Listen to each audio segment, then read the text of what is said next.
Hello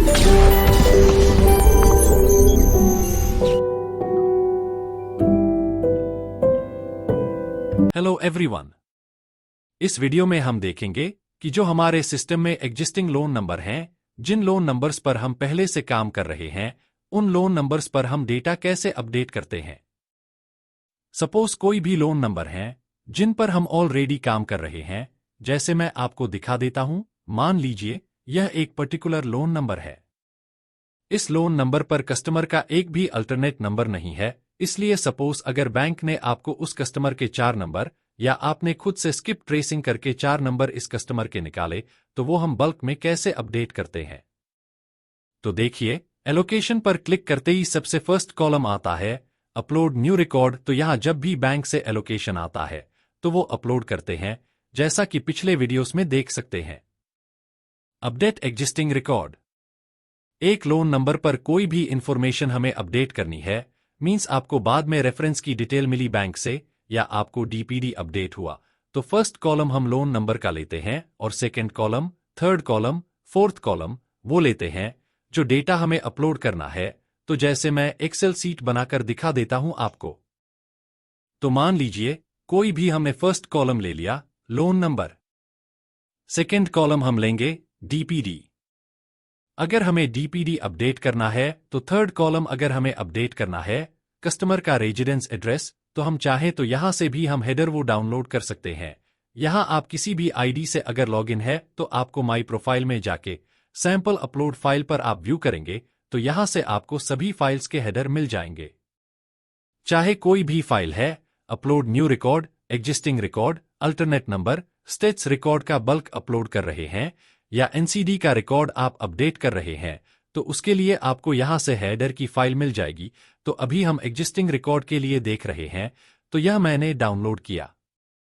तो देखिए, ये सेम वही फाइल है जो हम न्यू डेटा जब अपलोड करते हैं, तो इसमें अभी हमें मान लीजिए ये लोन नंबर के आगे हमने एक लोन नंबर लिख लिया जिस लोन नंबर पर हम ऑलरेडी काम कर रहे हैं। उसके बाद हमें जो भी इंफॉर्मेशन इस लोन नंबर के रिगार्डिंग अपडेट करनी है, सिस्टम में जो भी नई चीज हमें अपडेट करनी है जो हमारे पास पहले नहीं थी। मान लीजिए आपको मोबाइल नंबर दूसरा ऐड करना है, तो यहां से ऐड कर देते हैं और जैसे ही आप यह फाइल एलोकेशन में जाके अपडेट एग्जिस्टिंग रिकॉर्ड में जाके वो फाइल सबमिट कर देते हैं। अगला ऑप्शन है अपडेट अल्टरनेट नंबर। अगर आपको सिर्फ अल्टरनेट नंबर अपडेट करने हैं तो देखिए पहला कॉलम लोन नंबर। एक लोन नंबर के लिए आप 10 नंबर तक एक बार में अपडेट कर सकते हैं। तो अगर मान लीजिए एक लोन नंबर पर एक से ज्यादा नंबर आप अपडेट करना चाहते हैं, तो first column loan number, second alternate number 1, third alternate number 2, ऐसे करते चले जाएंगे। तो यह हमारा होगा अल्टरनेट नंबर ऐड करने का प्रोसेस। अगला है अपलोड स्टेट कार्ड। आपको स्टेट कार्ड आता है HTML फॉर्मेट में, तो अभी आप 11 स्टेट कार्ड ढूंढते हैं, लेकिन हमारे सिस्टम के हिसाब से आपको स्टेट कार्ड ढूंढने की जरूरत नहीं है। आपको स्टेट कार्ड बल्क में आता है HTML फॉर्मेट में। वो फॉर्मेट फाइल आप लेंगे और यहां से डायरेक्ट आप अपलोड कर देंगे, स्टेट कार्ड की फाइल को सबमिट कर देंगे। तो वो जितने भी लोन नंबर का स्टेट कार्ड आपको आया है, वो स्टेट कार्ड उन लोन नंबर पर आपको दिखने लगेगा।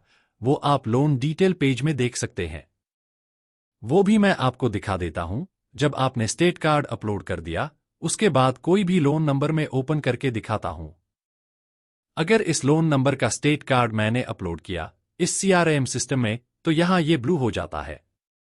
अभी रेट जो आपको दिख रहा है व्यू स्टेट कार्ड, ये ब्लू हो जाता है और हम यहां क्लिक करते हैं तो हमें ये सारी इंफॉर्मेशन उस स्टेट कार्ड में दिखती है।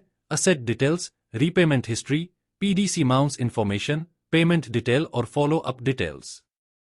यही डिटेल आपको स्टेट कार्ड में बैंक देती है। अगला ऑप्शन है अनसाइन। तो ये मैं ऑलरेडी आपको बता चुका हूं कि ऐसे केस जिसका एरिया हम करते हैं लेकिन हमने अपने लड़कों को असाइन नहीं किया है, वो केस अनसाइन में जाते हैं। Auto assign.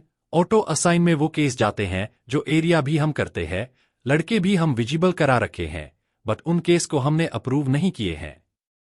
जो केस हमने असाइन कर दिए, लोकेट कर दिए, तो किसको कितना एलोकेट हुआ है वो हम अप्रूव में जाकर देख सकते हैं।